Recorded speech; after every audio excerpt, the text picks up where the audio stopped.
Hey, this is Matt Sorum from Velvet Revolver, The Cult, and Guns N' Roses, and you're listening to Your Morning Coffee with hosts Jay Gilbert and Mike Etchart.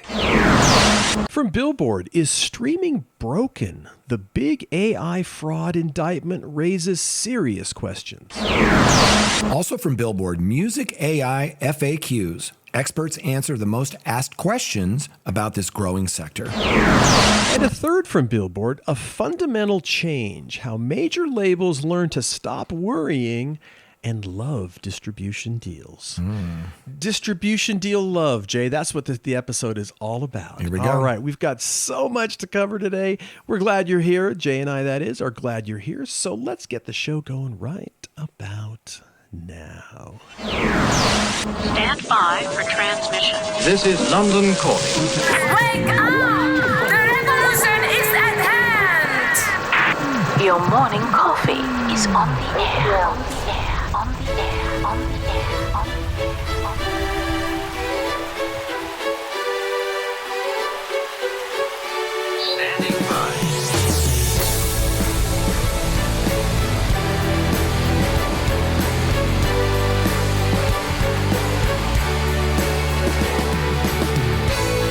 Your morning coffee, the weekly music news for the new music business. It's the highly curated, agitated, advocated, moderated, and liberated digital music information that you need to know. We are your digital music authority. And now from our studios in Hollywood, California, here's your hosts, Jay Gilbert and Mike Etchart.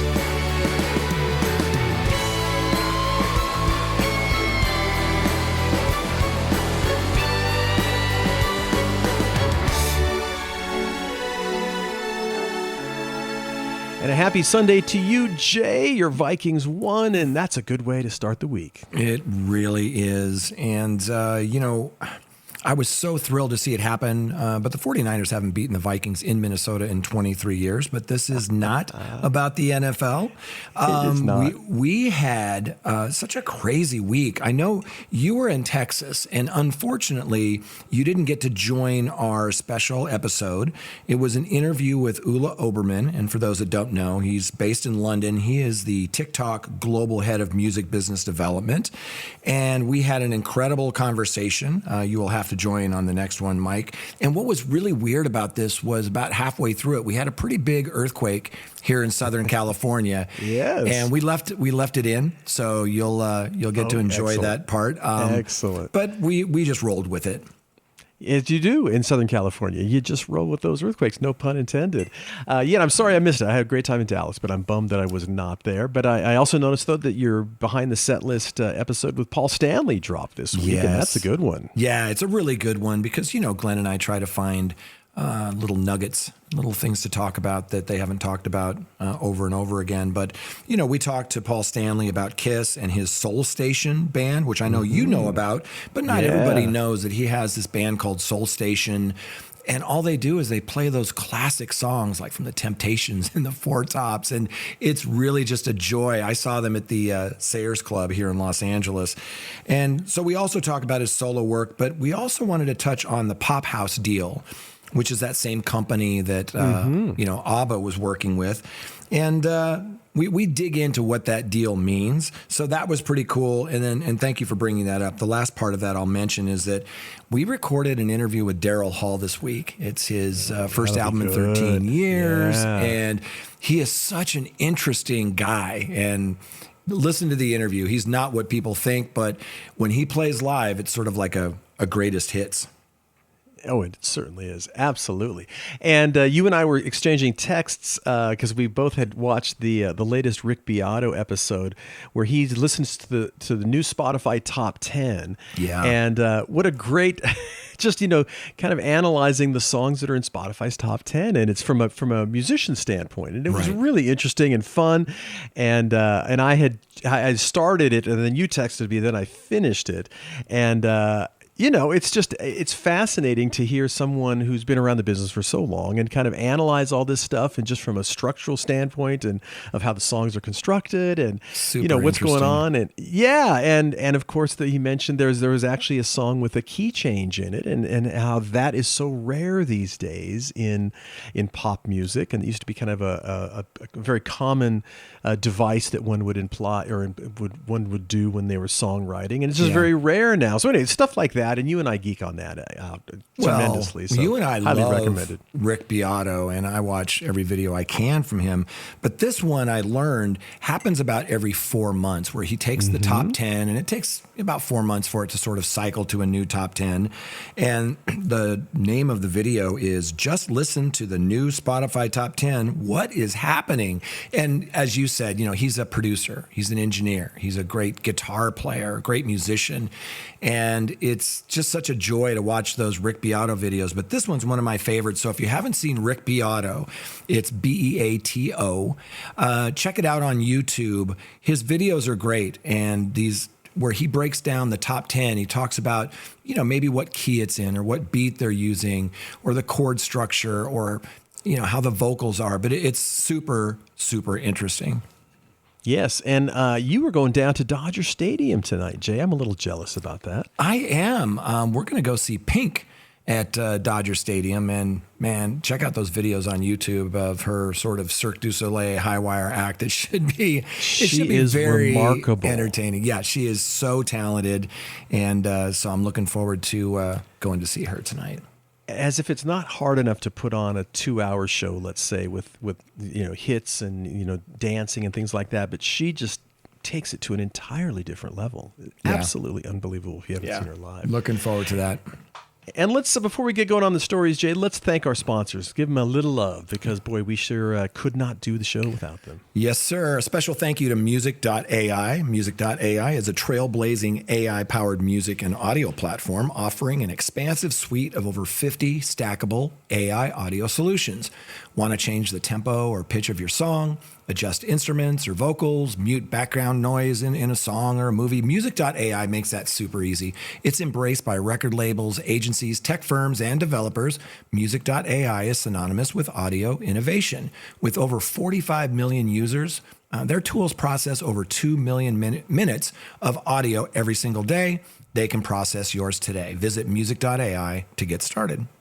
Indeed, and our podcast is also brought to you by our friends over at Bandzoogle. Built by musicians for musicians, Bandzoogle is an all-in-one platform that makes it easy to build a stunning website and online store for your music in minutes. All the features you need are already built in, including dozens of fully customizable templates, tools to sell your music and merch commission-free crowdfunding and fan subscription features, mailing list tools to grow your fan list, integrations with Bandcamp, SoundCloud, YouTube, bands in town, and more, so you can easily add content from your other online profiles, plus live support from their musician-friendly team 7 days a week.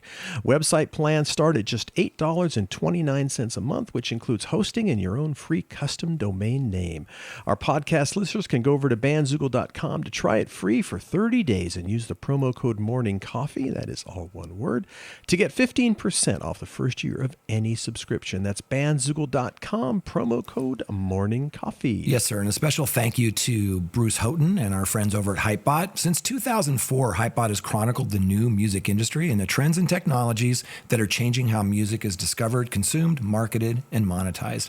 It's edited daily by Bruce with help from Alana Bonilla. Hypebot and sister blog Music Think Tank, they're published by live music discovery and marketing platform Bands in Town. Indeed, Bands in Town. Over 80 million live music fans trust Bands in Town to get personalized concert alerts, recommendations, and messages from their favorite artists. It's the #1 artist service platform connecting over 590,000 artists with their super fans.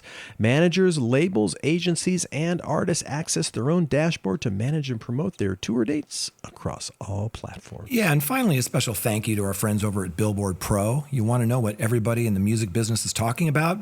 Get in the know with Billboard Pro. Billboard is offering Your Morning Coffee readers and listeners a special 50% discount off of the price of your subscription. Just click on the link in Your Morning Coffee. Indeed. Huge thanks to all of our amazing sponsors, Bandzoogle, Music.ai, Hypebot, and Bands in Town. And humongous thanks to the guy I get to do the show with every week. None other than the young man, Mr. Jay Gilbert, music industry consultant, curator of the weekly Your Morning Coffee newsletter, and a former executive with Universal Music, Sony Music, and Warner Music Groups. Yes, sir, and color me fortunate. I get to do this podcast every week with my good friend Mike Etchart. He's a longtime host of Sound and Vision Radio, formerly of SST Records, Warner Music, Capital EMI, and Universal Music Groups. Where, in fact, we met. Yes, indeed. Sir. Well, let's jump into our stories and talk yeah. about what's going on, Jay. Oh, my gosh. We have so much to cover today. Let's jump right in. The first story, it comes to us from Robert Levine at Billboard. And let me just set it up a little bit. Last week, we covered the news about this $10 million streaming fraud case, allegedly involving musician Michael Smith and Boomy CEO Alex Mitchell. So this week, there's this great piece in Billboard, again, by Robert Levine. And the headline is streaming broken? The big AI fraud indictment raises some serious questions. Indeed. So the federal government's $10 million AI streaming fraud case should be setting off alarms around the industry about the dominant consumption model. You can't say no one's getting rich from streaming. In an indictment unsealed in early September, federal prosecutors charged musician Michael Smith with fraud and conspiracy in a scheme in which he used AI-generated songs streamed by bots to rake in $10 million in royalties. Wow. He allegedly received royalties for hundreds of thousands of songs, at least hundreds of which listed as co-writer the CEO of an AI company, Boomy, and they had received an investment from Warner Music Group. The CEO, Alex Mitchell, has not been charged with any crime, by the way.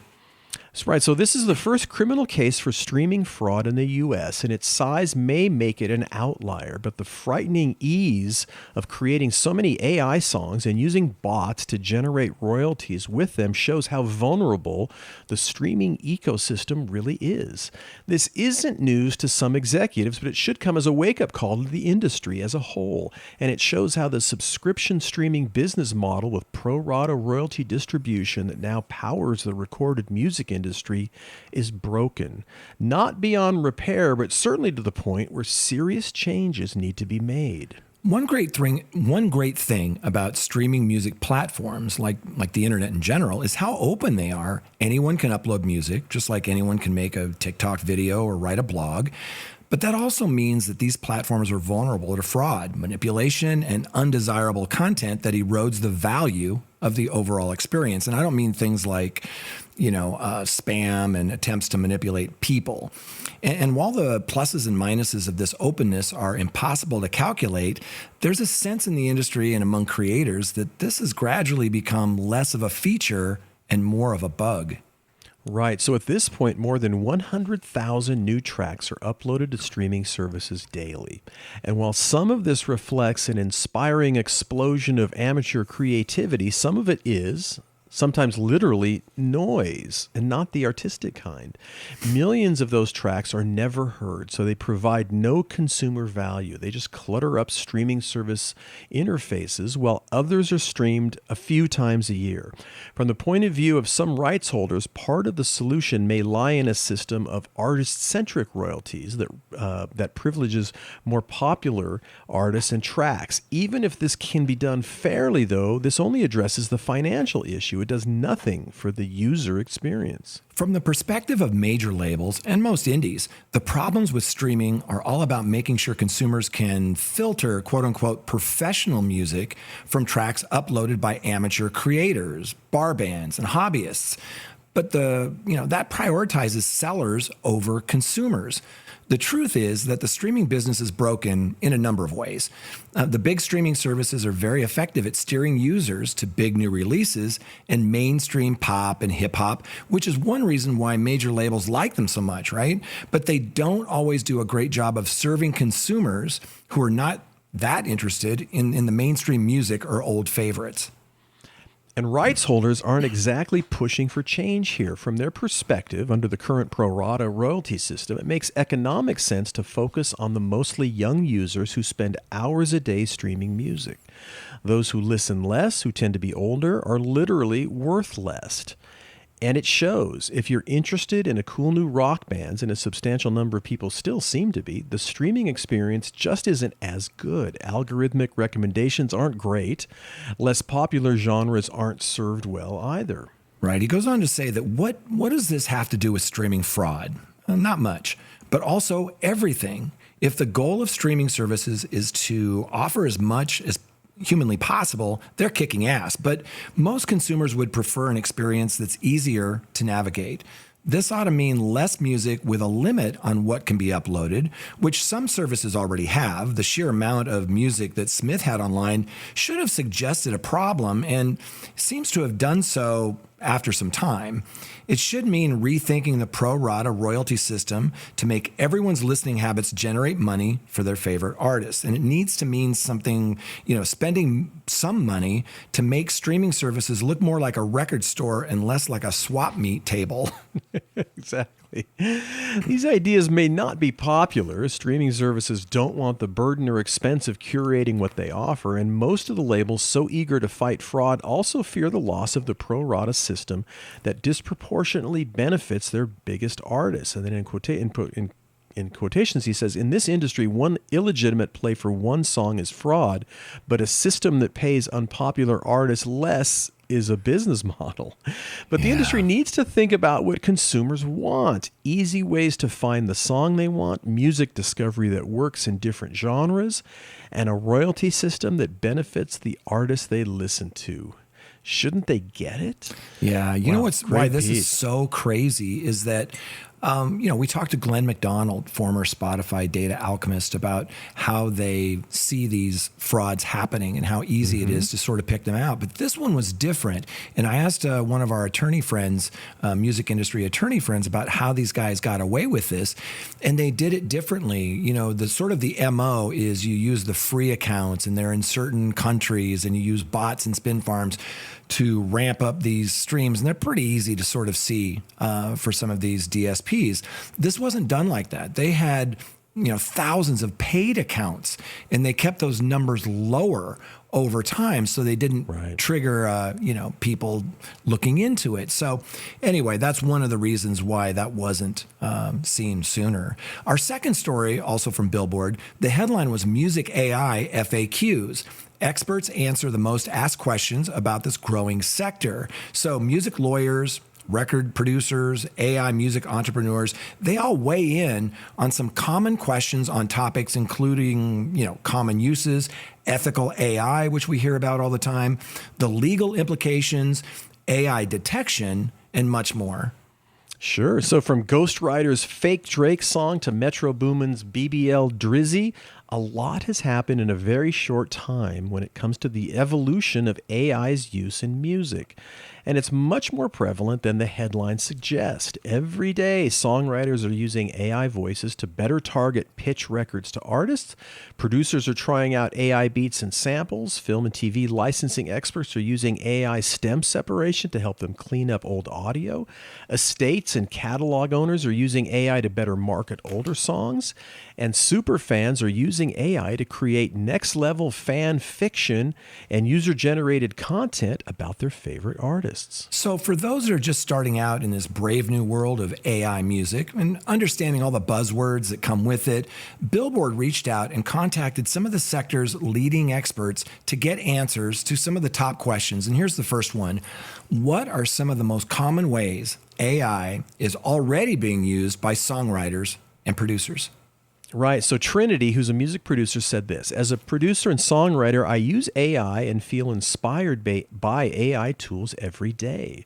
He said, for example, I love using Splice Create mode. It allows me to search through the Splice sample catalog while coming up with ideas quickly, and then I export them into my DAW, my digital audio workstation, Studio One. Right. And she goes on to say, I've also heard other songwriters and producers using AI to get started with song ideas. You know, when you feel blocked, you have AI tools like Gen, Melody Studio, Lemonade, and they sort of help you come up with new chord progressions. Right. So AI is not meant to replace us as producers and songwriters. It's meant to inspire and push our creativity. It's all about your perspective and how you use it. The future is now. We should embrace it. So then Billboard asks, when a generative AI company says it has, quote unquote, ethically sourced the data it trained on, what does that usually mean? Right. So Alex Bestel, founder and CEO of Rightsify and Global Copyright Exchange, said ethical data sets require an AI company to license the works and get opt-ins from the rights holders and contributors. Beyond copyright, it is also important for vocalists whose likeness is used in a data set to have a clear opt-in. And the third question, what are some examples of AI that can be useful to music makers that are not generative? And they talked to Jessica Powell from AudioShake, who we've had on the podcast.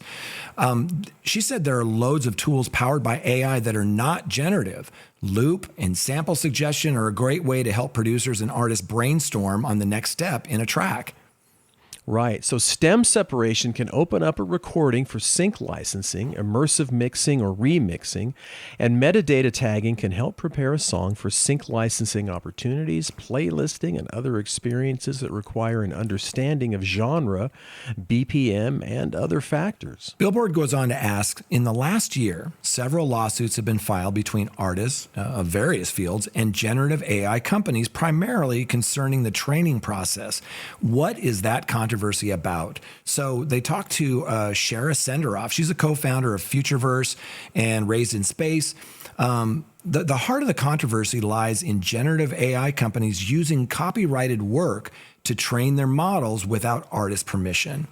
Right. So creators argue that this practice infringes on their intellectual property rights, as these AI models can produce content closely resembling their original works. This raises significant legal and ethical questions about creative ownership and the value of human artistry in the digital age. The creator community is incensed by seeing AI companies profit from their efforts without proper recognition or compensation. Right. So next they ask, are there any tools out there today that can be used to detect generative AI use in music? Why are these tools important to have? And Amadea Chaplin, the CEO of PEX, said that the more reliable tools available today use automated content recognition, ACR, and music recognition technology, MRT, to identify uses of existing AI-generated music. Right, so PEX can recognize new uses of existing AI tracks, detect impersonations of artists via voice identification, and help determine when music is likely to be AI generated.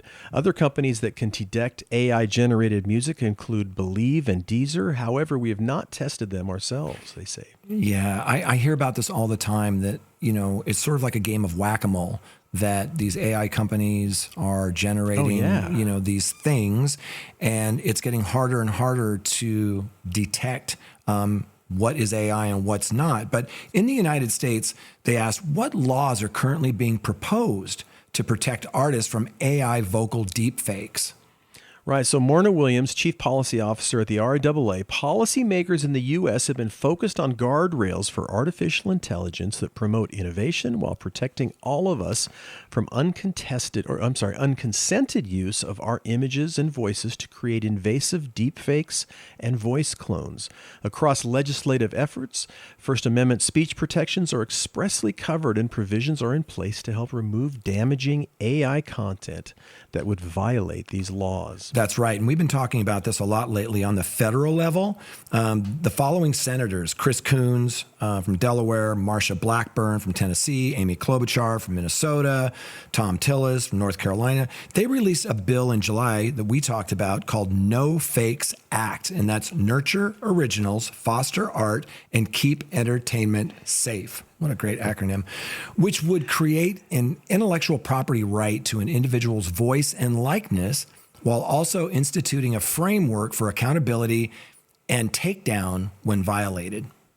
Right. So the House companion bill was introduced to the Senate this month, furthering the bipartisan support to protect Americans from exploitive AI deepfakes, voice clones, and other unauthorized content. Right. In the United States, existing right of publicity laws address some of the harms caused by unconsented deepfakes and voice clones, and policymakers are working to strengthen and update these laws. Right. So the RIAA has worked on behalf of the artists, rights holders, and the creative community to educate policymakers on the impact of AI, both challenges and opportunities. These efforts are a promising start and will continue to advocate for artists and the entire music ecosystem as technologies develop and new issues emerge. Yeah, and finally, the last frequently asked question, what legal consequences could a user face for releasing a song that deepfakes another artist's voice? Could that user be shielded from liability if the song is clearly meant to be a parody? Joseph Fishman, he's this music law professor at Vanderbilt. He said that the most important area of law that the user would need to worry about is publicity rights. Interesting. Also known as name, image, likeness laws, or NIL. Right. So for now, the scope of publicity rights varies state by state, though Congress is working on enacting an additional federal version whose details are still up for grabs. Several states include voice as a protected aspect of the rights holder's identity. Some companies in the past have gotten into legal trouble for mimicking a celebrity's voice, but so far those cases have involved commercial advertisements. Whether one could get in similar trouble simply for using vocal mimicry in a new song outside of the commercial context is a different and largely untested question. Wow, this is also new. This year, Tennessee became the first state to expand its publicity rights statute to cover that scenario expressly, and other jurisdictions may soon follow. We still don't know whether the expansion would survive a First Amendment challenge, so this is all evolving so quickly, and we had heard last week that there really aren't a lot of laws on the books to protect us from people using our likeness and our voice in these AI creations. So no, I know it. Boy, yeah. It's coming fast and furious, as we've mentioned a number of times. But I got to say, the tools are also so powerful to use, and I've certainly been having fun with the stem separators and taking apart songs that just songs I just want to learn as a player and listen to parts and listen to how they put songs together, and it's just so fascinating and interesting. And again, this is stuff that just 5 years ago we couldn't have dreamed about. You'd had to get the original multi-tracks to kind of listen to the components that make up a song, and now it's just the tools are right there. It's pretty remarkable. And you played around with music.ai. What did you think? Yes. Oh, it's fantastic. I mean, it's overwhelming how great some of the tools are now. And again, how quickly, and I've only been messing with some of this stuff for like the last year or so, but again, you just see the changes over the last year, how much more powerful the tools are. It's unbelievable. And for those that don't know, the stem separators, think of it as you've got this mix of this band, and it can even be a mono mix. And what these stems are, basically, maybe the drums will be one stem and the backup vocals will be a stem and the bass guitar will be one, and guitar, whatever, the horn section. And what this like audio shake, we were talking about that, how it can take this thing and break it up into these stems. And why that's important is, Green Day did a contest where they took out the guitar playing and then you could play in a Green Day competition, which was sort of cool. There are also things like Sony 360, Dolby Atmos immersive audio, where now they can take all of those elements and remix them in spatial audio. Mm-hmm. And that's just scratching the surface. No, absolutely. You used to have the original multi-track tapes or the Pro Tools files or whatever DAW was used to go and look at those individual tracks, and it is kind of confusing because we used to talk about tracks, and now we're talking about stems, and they are not exactly the same thing, although they're very similar. Right. But even if you're a musician joining a band and this is what has happened for me is, you want to go back and learn some of their material, but sometimes like certain parts are kind of buried in there. You're like, wait a minute, what is those notes in there? And it's just, I would ruin records as a young kid just trying to learn the parts to certain songs, right? Slowing it down to 16 RPM and listening to it and then bumping it up an octave. Oi, it was so much and harder. And now you can then. just isolate what you want. It's so right. cool. Yeah, it really is. So, oh my God. Anyway, well, let's jump into our third story, Jay. It's also, again, from Billboard and by our friend Elias Light over there at Billboard. A fundamental change, how music labels learn to stop worrying and love distribution deals amid market share challenges and an ever-evolving landscape of options for artists.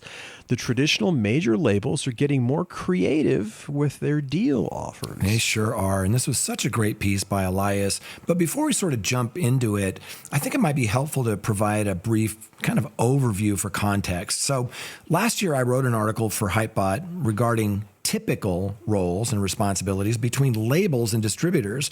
And the reason for that is because the lines between the two were blurring and continue to blur. And so here are a few highlights from that Hypebot piece. Right. So you talked about labels versus distribution, and people often refer to the major labels when they mean major label groups or major label distributors. Examples of major label groups or major label distribution is Universal and Ingrooves, Sony and the Orchard, and Warner and ADA. Label examples are like Atlantic and Sub Pop, New West, and Nonesuch. Right. And when I wrote that, that was prior to Ingrooves becoming Virgin. So labels and distributors are frequently used interchangeably, but they're really different animals. So let's look at the differences. So this is generally speaking, I sat down with some labels, sat down with some distributors. And again, the roles and responsibilities are blurring, and we'll get into that in this piece. But generally speaking, distributors typically handle global distribution and the monetization that goes along with it, physical and digital product release coordination, which is key, best practices, troubleshooting across DSPs and even social platforms, sort of insights and analytics on release performance. They'll pitch your music to DSPs for playlists and marketing programs. They work with YouTube's Content ID and channel optimization, social media verifications, rights management. Some of them will pitch for syncs. They have a sync licensing division. And then they'll make pseudo videos for all of your tracks. And if you don't know what a pseudo video is or an art track, you've seen these things. It's just the album art and then an audio bed. And that we lovingly refer to those as pseudo videos. Right. So generally speaking, labels typically handle the following: release strategy and marketing plan, radio promotion, publicity, sync licensing, photography, placing advertising, full digital marketing strategy. They usually produce the online assets. They usually do music videos and lyric videos, and events, except in stores. Right. So having said all of that, again, the roles and responsibilities of labels and distributors continue to evolve and change. So let's jump into Elias Light wrote this article for Billboard that we mentioned. And just one more time, the headline was "A Fundamental Change: How Major Labels Learn to Stop Worrying and Love Distribution Deals." So major labels and distribution companies were once distinct entities with different ways of doing business. In today's music industry, however, distributors are starting to look like labels and labels are starting to look like distributors. And that was from entertainment attorney David Fritz. Right. So each of the major label groups has its own distribution arm. Sony relies on the Orchard, Universal relies on Virgin, and Warner has ADA. Confusingly, at various points in the last 5 years, many of the frontline labels have launched distribution offerings too, whether that's Republic with Imperial, 300 with Sparta, Alamo, which is affiliated with both Santa Ana and another distribution company, Foundation, or Interscope. Sony also has AWOL, which focuses more on nurturing individual artists, whereas the Orchard usually looks to sign and support labels. These companies are all in competition with each other and often with the various frontline labels as well. For Kirk Harding, a veteran artist manager and co-owner of the Bad Habit label, the meaning of all of this activity is clear. Quote, "Everyone knows what the future is," he says. "The major labels are going to be distribution companies with really big catalogs. This would have to be hard to fathom just 5 years ago. It's a fundamental change in how we're operating," acknowledges one major label A&R executive. Right. So frontline major label deals typically come with budgets for recording, marketing, and more, along with access to teams of people who can theoretically help artists find new songwriting partners, polish their TikTok clips, and find money to support a tour. Since the label invests resources and services in the artist, it takes a significant chunk of the money that they earn, as well as rights to the songs they make. Right. Elias goes on to say that distribution deals are often the polar opposite. They typically come with far less money up front, few, if any, services, and significantly shorter terms. Since the company offering the deal doesn't commit much, it doesn't take much. The frontline major labels were historically opposed to offering distribution agreements precisely because they tend to be short-term deals where the majority of the money made goes to the artist. So that severely limits the upside for the record companies, which built their multi-billion-dollar valuations over decades via long-term agreements, often 5 albums or more, in which they obtain artist recordings in perpetuity. Each major label group maintained a distribution arm for acts that insisted on a different arrangement, or the independent labels, or for independent labels that needed help to get to market. But the frontline labels almost always signed the stars and were thus seen as the real engines for growth. Yeah, but now, thanks to streaming, social media, and advances in music production technology, artists can record songs, distribute them, and really grow fans on their own, meaning that they have the luxury of turning down unappealing record deals. And it turns out that given the choice, many artists want to maintain flexibility, and they want to make the majority of the money from their art. You know, one A&R rep said, every artist we talk to is asking for a distribution situation. So this puts the major labels in a bind. The long duration of traditional recording agreements allowed them to build up massive catalogs. This, in turn, ensured they had leverage in negotiations with streaming platforms and protected them as catalog listening grew in the streaming era.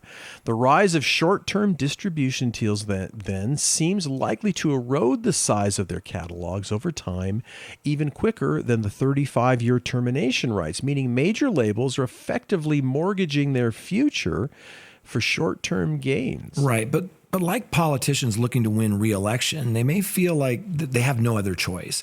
Even executives who believe distribution deals don't make any sense for them, they're now feeling pressured to offer them anyway. Gandhar Savar, who's a music lawyer, said, majors have had to adapt to start offering different types of agreements just to even be in the ring on some of these potential signings. Not only that, the major labels have been losing market share to an array of new digital distributors that undercut them by allowing artists to upload songs to streaming platforms for a negligible fee, or small percentage of royalties. This forces the majors to play defense. They see some indie artists that come out of distribution systems and think, I want that too, says Joy Manda, a former major label executive who launched Encore Recordings back in 2021. So offering distribution deals isn't just about playing defense, though. They can help the majors limit risk by signing artists earlier when they have smaller fan bases, which makes deals cheaper. Artists who do well and need additional support can later be upstreamed to more traditional frontline arrangement. And if the majors want to sign a viral act that lucked into one big song but, has little other music of promise, a distribution deal might be the best way to do that. So for artists, all the major label forays into distribution mean they potentially have a lot of different options at their disposal. Artists want choices. They want the option for high service or low service, long-term or short-term, says Mike Karen, founder of Artist Partner Group. The choices are out there, and some companies want to provide all the choices under a single banner. Making the right choice remains a challenge, however. A distribution deal is not a label deal, Harding emphasizes, even if it's with a label. Quote, all you can expect them to do is distribute. If you want them to do more, you have to pay more. Right. Young artists in particular may not understand these distinctions or know which option is better for them. Karen cautions that distribution agreements can become traps where confusing pitches lead to false promises of short-term with high service, he says, adding this can be an unsustainable and dangerous territory that may lead to a lot of frustrated artists. Yeah, it goes on to say that distribution offers will come with one advance to cover all of an artist's needs. And that's according to Matt Booser, a music industry lawyer. He goes on to say that it forces artists to budget out all of these different buckets of money. It gives them a lot of autonomy. But if you don't know what you're doing and you blow all that money and you have to ask for more, the record company gets more rights or a longer deal or something in exchange. So it's not uncommon for artists to be messaged distribution agreements via Instagram the moment they start to show growth. Some companies don't even pretend to want to meet the acts they sign. There are distributors who play Moneyball, where they send very low-risk, low-effort offers to kids at scale, says Eric Partner, who manages the rising UK act Miles Smith, among others. I've seen one distributor send the exact same agreement to over 10 different kids. Well, it's funny, as we're reading this and talking about this article, it's almost like we need a reboot of the names, basically, because, clearly a major label, originally that had to do with record companies that had their own distribution network, right, as opposed to the early days of the record business where it was regional regional distributors. Right. And so, you had all these labels, and then they all went through the same regional distributors. And at some point, some of the labels decided that they wanted their own distribution system because they weren't getting the attention they felt they deserved. And that was really the rise of what we now call major labels. Right. But, with so little physical distribution, the whole kind of moniker of major labels and distributors and all that stuff is really, I don't know. I don't have a great answer of what those new labels should be, but it seems like we need new names. Yeah, well, they started calling it about 10 years ago, Label and Artist Services. I have a label and artist services company, and now a lot of companies are calling themselves Label and Artist Services. So that's really diluted that. So what does that mean? But you're absolutely right. There seems to be a need for new new terminology. Thank you very much. To sort of wrap your head around these things, because a label does certain things, a distributor does certain things, and now they each do things that others used to do. And so as an artist or a manager, when you go in to look for a distribution deal or a label deal, you need to be aware of, all of those subtle nuances. Yeah, it's a lot to know. Yeah. A lot to know. By the way, for great history on all of this, we talk about the book Key Changes, and they really cover all of that. Our friends Howie and Bill. Fantastic book. And if you're interested in the history of how all this stuff came together back in the day, a wonderful book. No better resource. Absolutely. No better resource. Absolutely. So as we wrap up the show, if you enjoyed this show, please tell just one friend. Jay and I would certainly appreciate it. And big thanks to Bandzoogle, Music.ai, Hypebot, and Bands in Town. Boy, we could not do it without their support and help. So on behalf of Jay Gilbert, my good friend, I'm Mike Etchart, and I say thanks for listening, and Jay and I will be back next week on the Your Morning Coffee Podcast.